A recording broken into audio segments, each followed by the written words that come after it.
حضرت امام احمد بن حنبل فرماتے میں غلام خریدنے گیا، اس نے میرے ساتھ شرط رکھی کہ حضور آپ مجھے خرید کے لے جانے ہیں، میری شرط یہ ہے کہ میں دن کو آپ کی ڈیوٹی کروں گا، رات کو نہیں کروں گا۔ فرماتے میں لے آیا، گھر لا کے میں نے پوچھا تیرا نام کیا ہے؟ کہنے لگا حضور غلاموں کا نام نہیں ہوتا۔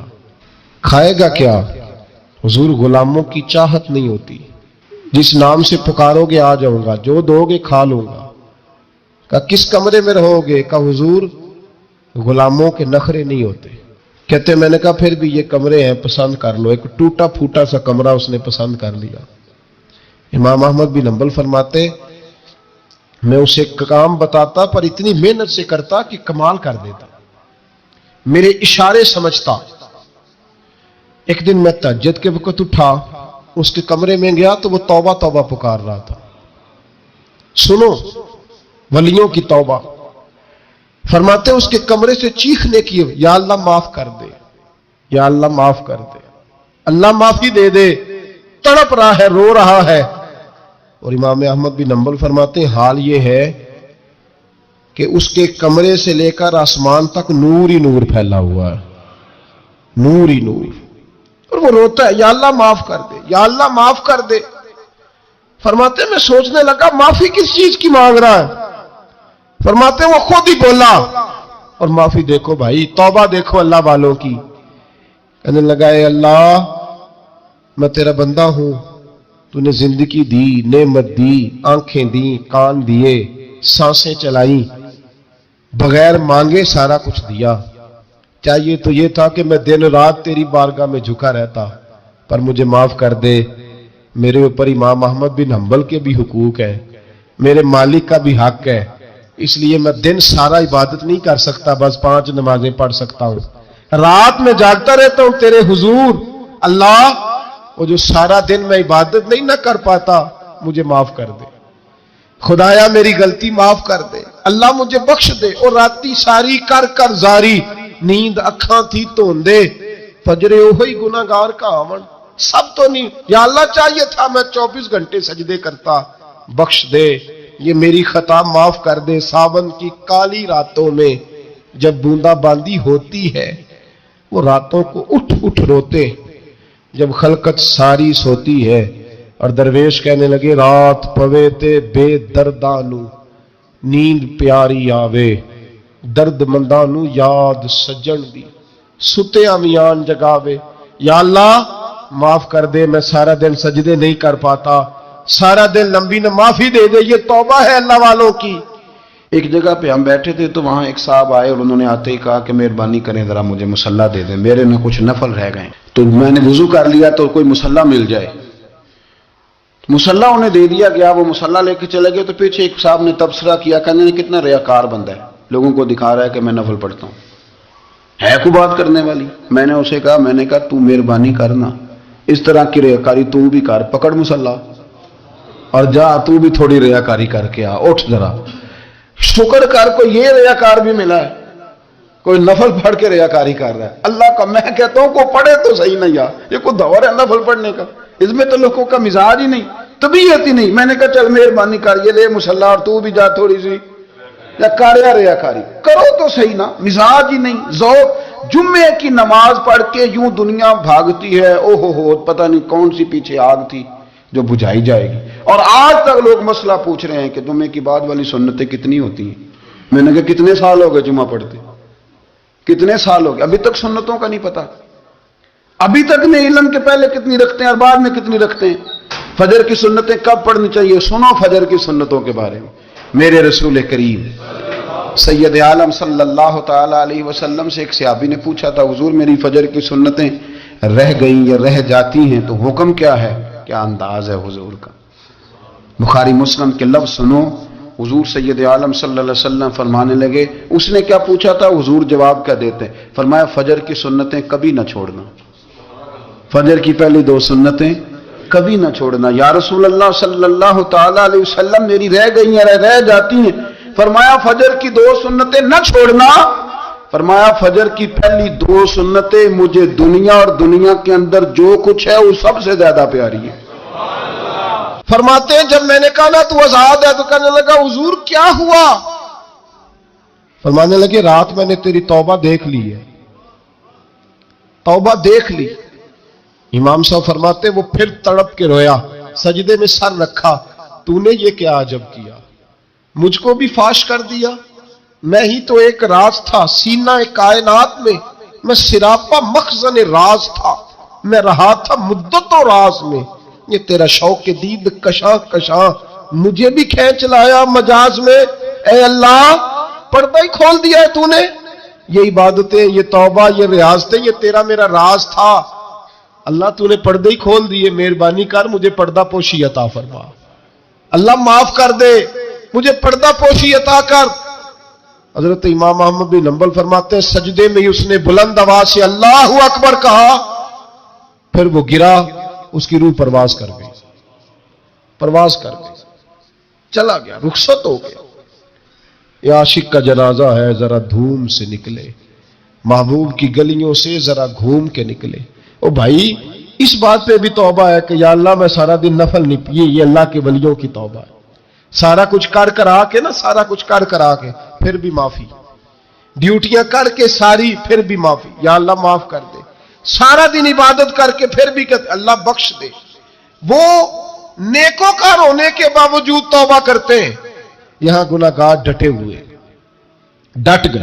توبہ بندے کو اللہ کے قریب کر دیتی ہے۔ ہم لوگ کہتے ہیں گناہ ہوں گے تو توبہ کریں گے نا، اور ہمارے زمانے میں تو گناہگار ہے ہی نہیں، سارے نیکوکار ہیں، اللہ ماشاءاللہ۔ گناہگار ہوں گے تو توبہ کریں گے۔ کئی دفعہ نا ہمارا بھائی ناراض ہو جاتا ہے، دوست ناراض ہو جاتا ہے، تو وہ جب ناراض ہوتا ہے نا بہت زیادہ بولتا نہیں، تو ہم پھر قریب جاتے ہیں، اس کو پوچھتے ہیں کیا بات ہے، کیوں ناراض ہے، ادھر دیکھیں میری طرف، کیوں ناراض ہے، کیا ہوا؟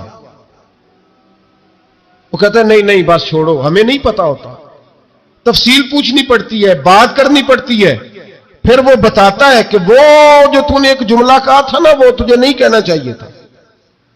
پھر ہمیں خیال آتا ہے ہاں مجھ سے غلطی ہو گئی، پھر ہم کیا کرتے ہیں؟ معافی مانگتے ہیں، راضی کرتے ہیں۔ ہوتا ہے ایسے کہ نہیں ہوتا ہے نا جناب؟ تو بندے سے تو بعض اوقات ایسا معاملہ ہو جاتا ہے تجھے پتا نہیں، تو کیا اللہ کی ایسی نافرمانی نہیں ہوتا تھی جس کا تجھے پتہ ہی نہ ہو؟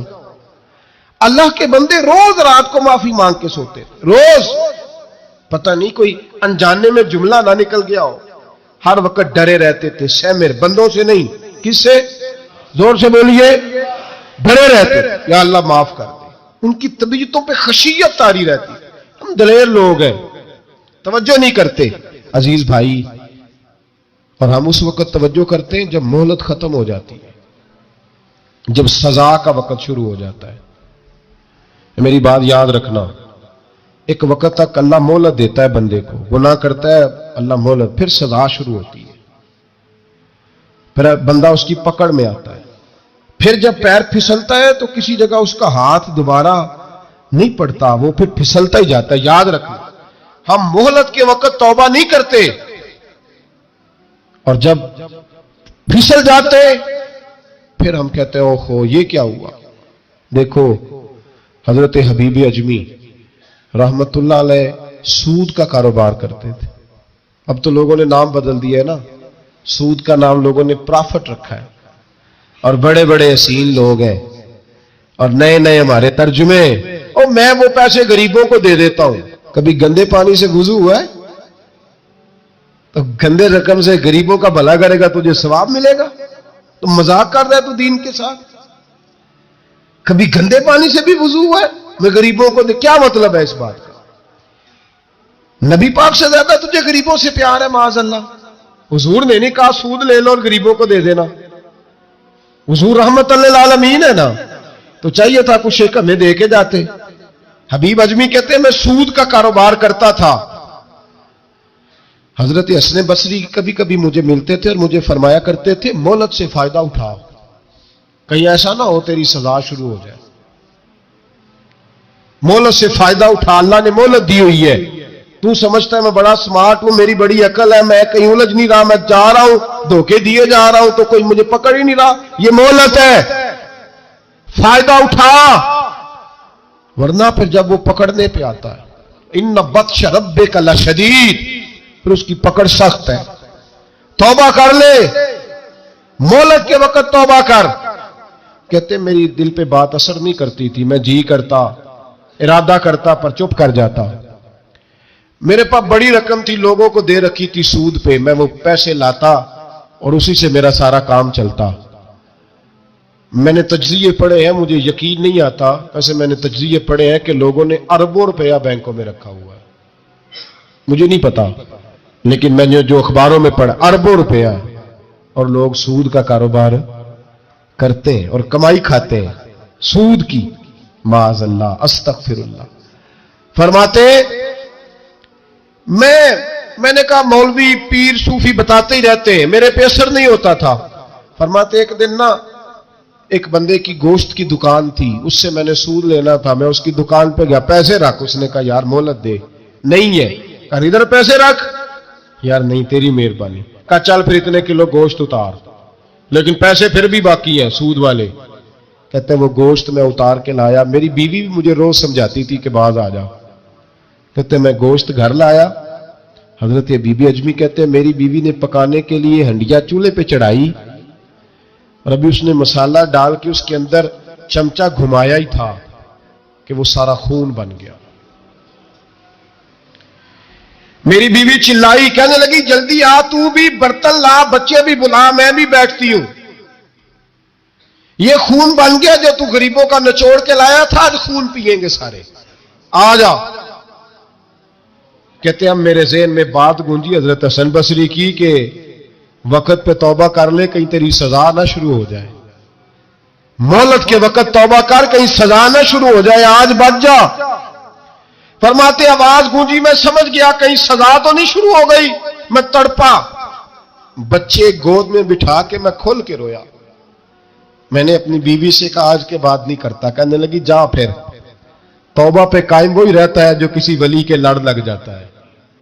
تو ادھر توبہ ادھر ٹوٹ جاتی ہے. جا کسی کے ہاتھ میں ہاتھ دے تاکہ تو توبہ پہ قائم رہے، تاکہ وہ تیری بیٹری چارج کرے، تیرے ایمان کو حرارت دیتا رہے. کہتے میں نکلا گھر سے حضرت حسن بصری کے پاس توبہ کرنے. ابھی میں رستے میں تھا تو چھوٹے چھوٹے بچے کھیل رہے تھے. فرماتے ہیں بچے کھیل رہے تھے، ایک بچہ پکارا، کہنے لگا پیچھے ہٹ جاؤ، پیچھے ہٹو، بہت بڑا سود خور ہے یہ، ایسا نہ ہو اس کا سایہ ہم پہ پڑے تو ہم بھی نحوست والے ہو جائیں، پیچھے ہٹ جاؤ. کہتے ایک اور چوٹ لگی. میں نے کہا یا اللہ تیری ننھی مخلوق بھی مجھ سے نفرت کرتی ہے، یہ بھی. فرماتے حضرت حسن بصری کے پاس گیا تو قدموں پہ سر رکھ کے میں بڑا رویا. میں نے کہا میرے لیے دعا کر، عرش کا مالک مجھ سے راضی ہو جائے. سنا ہے جب آپ دعا کرتے ہیں تو بڑی جلدی سنتا ہے. پتہ سارا ہے سردار نو کیتیاں دا پردہ چپایا ہی پلا اسی. دعا کر وہ مجھ سے راضی ہو جائے. اب تو میرے بچوں کی ہنڈیا میں خون آنے لگا ہے، مہربانی کر.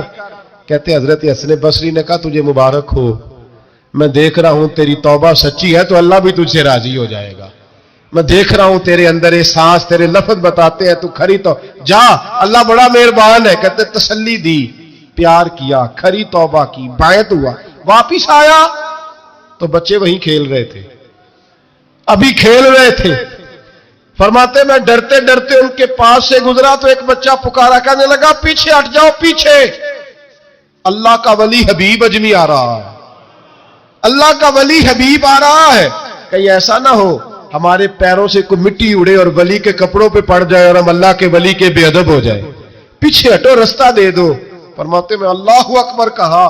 میں نے کہا مالک تیرے قربان جاؤں، ابھی میں نے توبہ کی ہے اور ابھی تو نے اپنی مخلوق کے دل میری طرف موڑ دیے.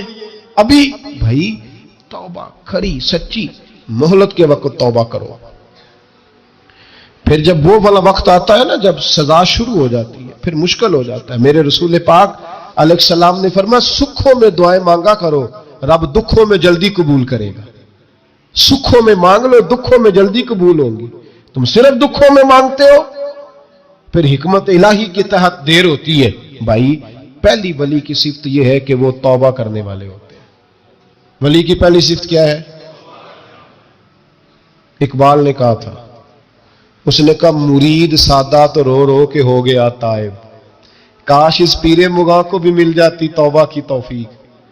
اس نے کہا اللہ کرے پیر بھی توبہ کر لے، مرید تو بڑا رو گیا بیچارہ، اللہ کرے یہ بھی توبہ کرے، یہ بھی باز آئے۔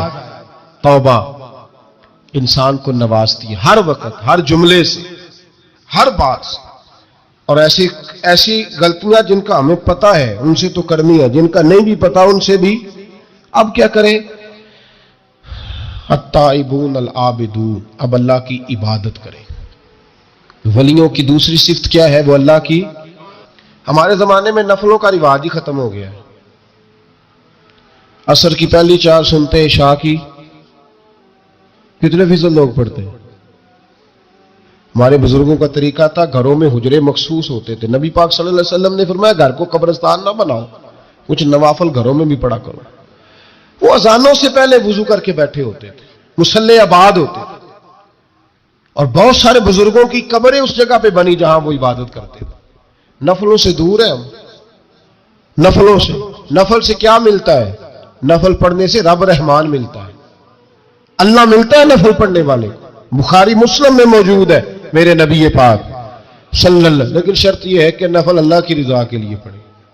وہ ساری دنیا کو سویرے بتائے نا کہ جدو میں سویرے 3 بجے اٹھیا نا ادو میں ویکھیا تے کتے بھونک رہے سن، یہ تو نے خبر دی ہے کہ میں صبح 3 بجے نا، یہ کس کے ساتھ راز ہے؟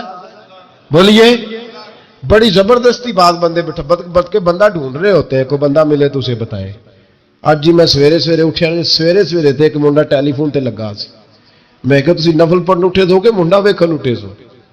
تو جڑے کام اٹھے سو کرو، انہوں لگا رہن دیو، اپنا کام کرے۔ وہ اصل مسئلہ پتہ کیا ہوتا ہے کہ وہ غبار چڑھا ہوا ہے طبیعت میں کہ کسی طریقے میں بتا دوں کہ میں سویرے 3 بجے، تو اس کا نقصان پتہ کیا ہوتا ہے؟ اس میں شراکت داری ہو گئی، اور اللہ کو شراکت داری پسند نہ، تو وہ اپنے رب کے ساتھ راز نیاز کا، وہ عبادت کا ثواب بڑھ جائے۔ نبی رحمت صلی اللہ علیہ وسلم نے فرمایا جب بندہ کثرت سے نفل پڑھتا ہے تو اللہ کے قریب ہو جاتا ہے۔ کتنا قریب ہوتا ہے کہ اللہ فرماتا ہے میں اس کے ہاتھ بن جاتا ہوں، پھر میں اس کے پیر بن جاتا ہوں، پھر میں اس کی آنکھیں بن جاتا ہوں، پھر میں اس کے کان بن جاتا ہوں، پھر پھر اس شخص کا وجود بن جاتا ہوں۔ کیا مطلب؟ یہ بخاری مسلم ہے۔ آنکھیں بندے کی ہوتی ہے، طاقت اللہ کی ہوتی ہے۔ ہاتھ بندے کے ہوتے ہیں، طاقت اللہ کی ہوتی ہے۔ پیر بندے کے ہوتے ہیں، طاقت اللہ کی۔ تو پھر اگر کوئی ولی دور سے سن لے تو طاقت کس نے دی ہے؟ تو اگر کوئی ولی دور سے دیکھ لے تو طاقت کس نے دی ہے؟ اللہ نے۔ اگر کوئی ولی ہاتھ بڑھا کے کسی کی پریشانی دور کر دے تو طاقت کس نے دی؟ یہ پیچھے طاقت کس کی ہے؟ اللہ کی۔ تو یہ بخاری مسلم ہے۔ اللہ کی عبادت کریں، عبادت سے برکت آتی ہے۔ حضرت ابو ادریس خولانی رحمت اللہ علیہ حضرت معاذ بن جبل کے شاگرد تھے، تابعی بزرگ تھے۔ فرماتے ہیں کہ میں جب سے حضرت معاذ بن جبل کی صحبت میں بیٹھا نا تو برے کاروباروں سے میری طبیعت تو چاٹ ہو گئی۔ کئی کاروبار میں دیکھتا تو جھوٹ بولنا پڑتا، اس میں بڑا کچھ کرنا پڑتا، تو مجھے ڈر آتا۔ آپ فرماتے ہیں میں نے نا بڑی کوشش کی پر میری مرضی کا کام مجھے، صوفی کاہل نہیں ہوتے، سست نہیں ہوتے، جھوٹ نہیں بولتے۔ فرماتے ہیں میرے اندر طاقت تھی کہ میں حلال کما کے بچوں کو کھلاؤں، پر میری مرضی کا کام نہیں ملتا تھا۔ حد ہو گئی۔ اور جب انسان نیکی کی طرف آتا ہے تو کچھ نہ کچھ آزمائشیں ضرور آتی ہیں، یہ پکی بات ہے، پکی بات۔ جب وہ غلط ملت کر رہا ہوتا ہے تو اس کو لگتا ہے سارا کچھ صحیح ہے، جب سیدھا ہوتا ہے تو بہت ساری پریشانیاں بھی ضرور آتی ہیں، یہ مزاج ہے دین کا۔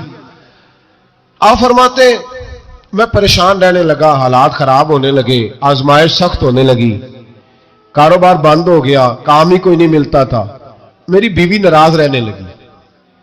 ہلکا ہلکا تو اس نے مجھے کہنا شروع کیا، پھر جلال میں آ گئی، اور ایک دن مجھے کہنے لگی اگر آج نانا کچھ لے کے آئے تو بچے لے کے میکے چلی جاؤں گی۔ آپ فرماتے ہیں میں بڑا پریشان ہوا، نکل گیا فجر پڑھ کے کام کی تلاش میں نے ظہر تک تلاش کیا لیکن مجھے کام نہ ملا۔ آپ فرماتے ہیں نہر فرات کے کنارے تپتی ہوئی ریت پہ میں بیٹھا تھا تو میرے دل میں خیال آیا بندوں کی مزدوری نہیں ملتی تو آج اللہ کی نہ کر لیں، آج اللہ کی مزدوری نہ کرے. آپ فرماتے ہیں میں نے گرم ریت سے تیمم کیا, وضو کیا وہیں فرات, اور گرم ریت پہ کپڑا بچھایا تو نفل پڑھنے شروع کر دی. زور سے اثر تک نفل پڑھے, زور سے. چلے میں ایک دعا کرتا ہوں, آپ آمین کہنا. اللہ کرے کہ ہم مغرب کے بعد والے نفل ہی پڑھنے شروع کر دیں. نبی کریم سید عالم صلی اللہ تعالی علیہ وآلہ وسلم کے غلاموں کا حال دیکھے, عبادت کا حال دیکھے. فرماتے میں نے کہا کہ اللہ کی مزدوری کرے, زور سے اثر تک نفل پڑے گرم ریت پہ. اور جب اثر ہوئی نا تو میں نے اپنے رومال میں نا تھوڑی سی ریت باندھ لی. گھر کی دیواریں چھوٹی چھوٹی تھی. میں نے کہا بیوی نے دیکھا نا خالی ہاتھ آیا ہے تو اندر سے شور کرے گی, ہم سائے بھی سنیں گے. تو چلو جب دیکھے گی نا رومال میں کچھ ہے, حوصلہ کرے گی, جب اندر جاؤں گا تو سمجھا لوں گا. آپ مسکرا رہے ہیں نا ہلکا ہلکا, اس کا مطلب ہے ان باتوں میں کافی صداقت ہے. پرانے بزرگ کر گئے تو اس کا مطلب یہ ہے کہ ان میں بہرحال کافی حد تک صداقت ہے. یہ شور ہوتے رہتے. کہتے میں نے وہ کہا کہ چلو دور سے دیکھے گی تو گھر جا کے سمجھا لوں گا. آپ فرماتے پہلے میری بیوی دروازے پہ بیٹھی رہتی تھی, بچے بیٹھے رہتے تھے, منتظر ہوتے تھے کہ کچھ لے کے آئے, گھر میں فاقہ ہوتا. آج میں گیا تو شور ہی کوئی نہیں, کوئی شے نظر نہ آئی. وہ ریت سے بھرا ہوا میرا پلو میں نے دروازے کے ساتھ رکھا, اندر چلا گیا. بیوی کو آواز دی, کہاں ہو؟ کہنے لگی منہ ہاتھ دھو لو, میں روٹی لے کے آئی. ہاتھ دھو گئی, روٹی کدھر سے آئی؟ اس گھر میں تو فاقے تھے, کھانا کدھر سے آیا؟ کہتے روٹی لائی, سلاد بھی لائی, دودھ بھی لائی, اس زمانے میں جو نعمتیں تھی پھل بھی لائی, سارا آ گیا. میں نے گھور کے دیکھا, میں نے کہا کدھر سے آیا یہ سارا کچھ؟ کہاں ہے بچے؟ کہنے لگی روٹی کھا کے باہر نکل گئے ہیں. میرے دل میں خیال آیا میری بیوی کا کردار تو چاند سے زیادہ اجلا ہے, تو یہ سارا کچھ کیسے آیا؟ میں نے کہا یہ کہاں سے آیا سارا کچھ؟ تو کہتی ہے میری طرف دیکھ کے کہنے لگی پتہ نہیں آج کس کریم کی مزدوری کرنے چلے گئے تھے, پتہ نہیں کس کریم کی مزدوری پہ چلے گئے تھے. زور ہوئی ہے تو اس نے اناج کی بوریاں بھیجی ہیں, چاول بھیجے ہیں, پھل بھیجے ہیں, اتنا کچھ بھیجا ہے کہ میرے گھر میں رکھنے کو جگہ ہی کوئی نہیں. یہ کہتے کہتے اٹھی اور کہنے لگی پہلے ہی بڑا آیا تھا, اب اور کیا لائے ہو؟ آپ فرماتے میں سکتے میں تھا, اس نے جا کے میرا رومال جو کھولا, میں ریت لایا تھا, رب کریم نے ہیرے بنا دیے, وہ ہیرے بن گئے. آپ فرماتے کہنے لگی کس کریم کی مزدوری پہ گئے تھے؟ فرماتے میں اٹھا اور کچی زمین پہ سر سجدے میں رکھا. میں نے کہا مالک میں ساری زندگی دنیا راضی کرتا رہا, لوگوں کے دروازوں پہ کھڑا رہا, تعلقات بنا کر تھوڑی سی روزی کے لیے جدوجہد کرتا رہا, دھتکارا گیا, ستایا گیا. مولا میں تو تیرے دروازے پہ آج آیا ہوں, پوری دیہڑی بھی نہیں لگائی, زور سے سر ڈیوٹی کی ہے, اللہ تیری تھوڑی مزدوری کا اتنا اجر ملتا ہے, خدایا تو اتنا نوازتا ہے. فرمایا اللہ میں محنت بھی کروں گا, کام بھی کروں گا, لیکن دنیا کی مزدوری تھوڑی کروں گا, مالک تیری عبادت زیادہ کروں گا. بھائی یاد رکھو ہم ساری زندگی لوگ قبروں میں چلے گئے, مسجد نہیں آئے. قبروں میں الہاکم التکاثر حتی زرتم المقابر, قبر میں جانے کا ٹائم آیا, لوگوں کی نمازیں پڑھ دی گئیں پر لوگوں نے نمازیں شروع نہیں کی. نمازیں پڑھ دی گئی, کہیں لے جاؤ, شادی کا موقع ہے تو وہ کراچی جانے کو تیار ہے, لیکن چند فرلانگ پہ مسجد ہے, مسجد جانے کو تیار ہے. اللہ کے ولی کی علامت ہے وہ عبادت گزار ہوتا ہے, اور جو نہ نماز پڑھے نہ نماز پڑھائے وہ زندیق تو ہو سکتا ہے, پیر ہو سکتا, میں ذمہ داری سے کہہ رہا ہوں, زندیق تو ہو سکتا ہے پر پیر ہو سکتا بالکل بے دین ہے, بلکہ بد دین ہے. پیر ہو سکتا اس لیے کہ اللہ کے ولی کی علامت یہ ہے کہ اس کے چہرے پر عبادت کی روشنی ہوتی, تقوی کا حسن ہوتا ہے, تقوی کا, پرہیزگاری کا نور ہوتا ہے. اللہ کے بندے توبہ کرنے والے, عبادت کرنے والے, روزے رکھنے والے, رکوع کرنے والے, سجود کرنے والے, یہ ان کا ذاتی فعل ہے. اور یہاں وہ بس نہیں کرتے الآمرون بالمعروف, اب نیکی کا حکم دیں گے, والنہون عن المنکر, اور برائی سے. جی پیر تو کسی تحریک میں نکلتے ہی نہیں, بڑے بڑے گدیوں کے پیر جو ہے نا, بڑے بڑے کبھی آپ نے دیکھے کسی جلوس میں آتے ہوئے؟ جی چلے کچھ درویش ایسے ہیں جو اپنی طبیعت کے تقاضے کے مطابق نہیں آتے، لیکن وہ امت کی مظلومیت سے بے خبر نہیں ہوتے. وہ ایک علیحدہ بات ہے کہ وہ عبادت گزار ہے، وہ ویسے ہی نہیں نکلتے، وہ چلے لیکن وہ مرید اگر بلائے تگڑا تو پشاور بھی چلے جائے، جی لندن کا بھی دورہ کر رہے ہیں، امریکہ بھی ہوا ہے. سنے بھائی سنے، یہ قرآن مجید یہ صفتیں کون بیان کر رہا ہے ولیوں کی؟ کون بیان کر رہا ہے؟ تو کسی ملنگ کی ماننی ہے کہ اللہ کی ماننی ہے؟ تو اللہ کہہ رہا ہے کہ ولی کی صفت یہ ہے وہ نیکی کا حکم دیتا ہے اور برائی سے. پیر صاحب امریکہ چلے جاتے ہیں، لندن یورپ چلے جاتے، لیکن کسی تحریک میں نہیں، کسی میں نہیں. ناموس رسالت کی بات آئی، پیر سوئے رہے. کون تھے سڑکوں پہ؟ پیر تھے کہ مولوی تھے کہ نہ